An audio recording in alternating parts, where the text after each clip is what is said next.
का बड़ा बयान। ईरान को लेकर उन्होंने बयान दिया है और उन्होंने कहा ईरान को थोपी हुई शांति बिल्कुल मंजूर नहीं है। ईरान किसी की धमकी नहीं सहेगा, क्योंकि लगातार जंग रोकने के लिए ईरान को मजबूर किया जा रहा था। राष्ट्रपति ट्रंप ने कहा था कि आपको ये जंग रोक देनी चाहिए, लेकिन इस बीच खामनेई ने ना सिर्फ जंग का ऐलान किया बल्कि साफ कर दिया कि थोपी हुई शांति ईरान को बिल्कुल भी मंजूर नहीं है। ईरान किसी की धमकी नहीं सहने वाला है। राष्ट्रपति ट्रंप की धमकी पर ईरान ने ये बड़ा पलटवार किया है और ईरान सुप्रीम लीडर खामनेई ने ये स्पष्ट कर दिया है कि ईरान को थोपी हुई शांति मंजूर नहीं है।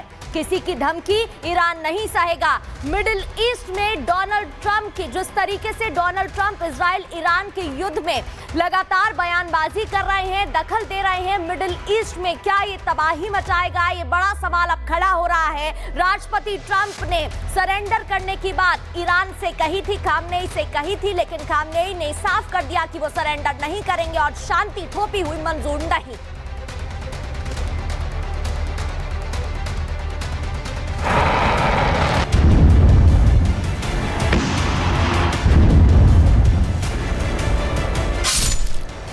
ट्रंप के केवल 2 शब्द ने इजराइल और ईरान की जंग को अंतिम मुहाने तक लेकर आ गई है।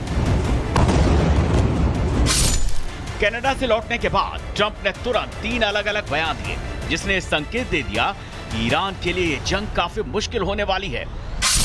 ट्रंप ने कहा वो सीज फायर के लिए अमेरिका नहीं लौटे हैं, ईरान को बिना शर्त आत्मसमर्पण करना चाहिए।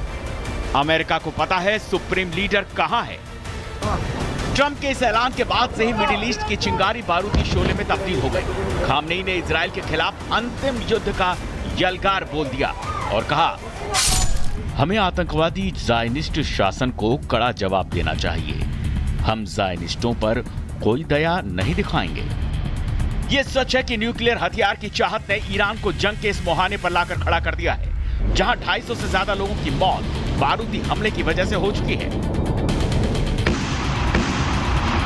वैसे चीन और रूस की शह पर ईरान इस जंग में टिका है। उसके पास भी अपनी पर्याप्त मिसाइली ताकत है, लेकिन अमेरिका ने ईरान को जल, थल, नभ तीनों ही सीमाओं से बांध कर रख दिया है। इसीलिए तो ट्रंप कह रहे हैं कि ईरानी आसमान पर अब अमेरिका का नियंत्रण है। यूएसएस निमित्ज को मेडिटेरेनियन सी में तैनाती के लिए रवाना कर दिया गया है। अमेरिका के F-16, F-22, F-35 fighter jets की तैनाती पहले हो चुकी है। ईरान को घेरने के लिए मित्र देशों की सेनाएं थल सीमा पर तैनात हैं। अमेरिका ने जिस तरह से ईरान की सीमा को बांधा है, उसके बाद ट्रंप कह रहे हैं ईरान के पास केवल एक बेव रास्ता है, वो ये कि बिना शर्त आत्मसमर्पण। लेकिन अनकंडीशनल सरेंडर होता क्या है वो भी समझ लीजिए। यानी ईरान पूरी तरह से घुटने टेक कर हार मान लेगा।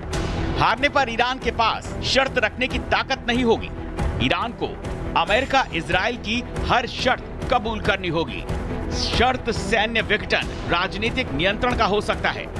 शर्त सुप्रीम लीडर खामनेई की गिरफ्तारी हो सकती है। इस नीति का सबसे चर्चित उदाहरण द्वितीय विश्व युद्ध के दौरान तब सामने आया जब अमेरिका के तत्कालीन राष्ट्रपति फ्रैंकलिन डी रूजवेल्ट ने 1943 में कासाब्लांका सम्मेलन के दौरान ऐलान किया था कि वो जर्मनी, जापान और इटली से केवल बिना शर्त आत्मसमर्पण ही स्वीकार करेंगे। अमेरिका इससे पहले सद्दाम हुसैन और जनरल गद्दाफी के साथ ऐसा कर चुका है, इसीलिए अब सीधा टारगेट खामनेई है।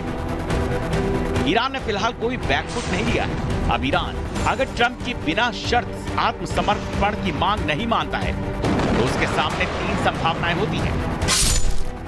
संभावना नंबर 1, टारगेटेड स्ट्राइक, यानी खामनेई, IRGC हेड या न्यूक्लियर साइंटिस्ट पर हमले हो सकते हैं। संभावना number 2, regime change operation, America Iran में तख्ता पलट करवा दे।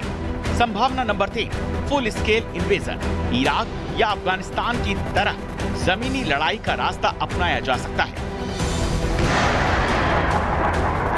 ईरान को अपने विकल्प बहुत सावधानी से चुनने होंगे। एक तरफ इजराइल की आक्रामकता, दूसरी तरफ अमेरिका की धमकी और ऊपर से खुद का परमाणु कार्यक्रम।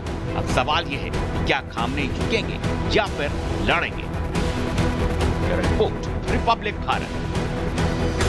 ईरान के पास 3000 से ज्यादा बैलिस्टिक मिसाइलें हैं, जो सिर्फ इजराइल ही नहीं, यूएई, सऊदी अरब, यहां तक कि अमेरिकी बेस तक पहुंच सकती हैं।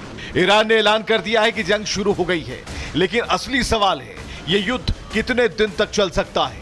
बात ईरान और इजराइल के सैन्य ताकत की करें तो इस वक्त ईरान के पास एक्टिव सैनिकों की संख्या 5,75,000 है, तो इजराइल के पास 1,70,000।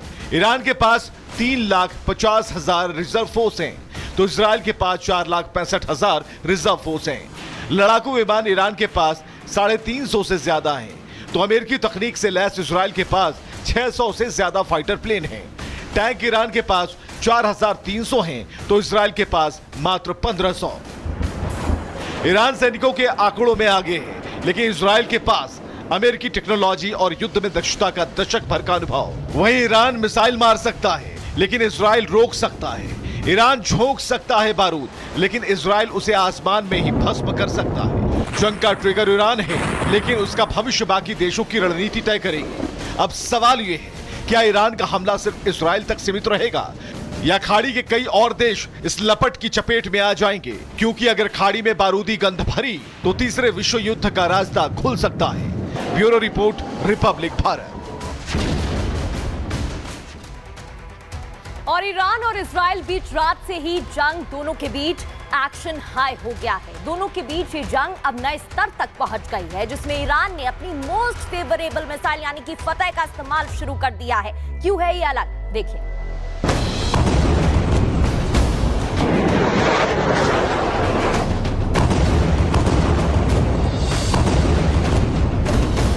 ईरान के सुप्रीम लीडर खामनेई ने इजराइल के खिलाफ अंतिम यलगार का ऐलान कर दिया है।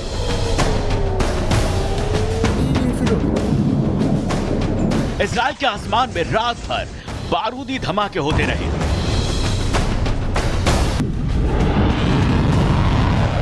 ईरान ने 200 से ज्यादा मिसाइलों से इजराइल पर हमला बोला है।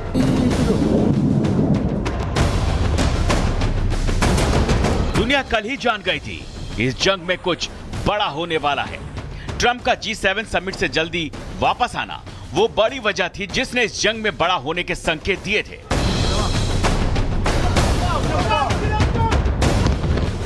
ईरान ने अब अपना वो अस्त्र निकाला है जिसका नामकरण खुद आयतुल्लाह खामनेई ने किया था।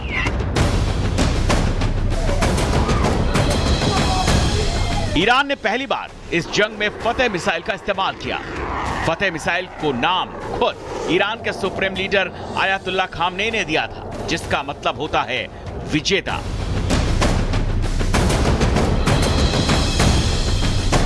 वैसे डोनाल्ड ट्रंप ने तो कल ही घोषित कर दिया था ईरान जंग हार चुका है और तेहरान को खाली कर देना चाहिए, लेकिन ईरान ने इस मिसाइली जंग को सुपरसोनिक वार तक पहुंचा दिया है। फतह हाइपरसोनिक बैलिस्टिक मिसाइल आवाज की गति से 5 गुना ज्यादा रफ्तार से हमला कर सकती है।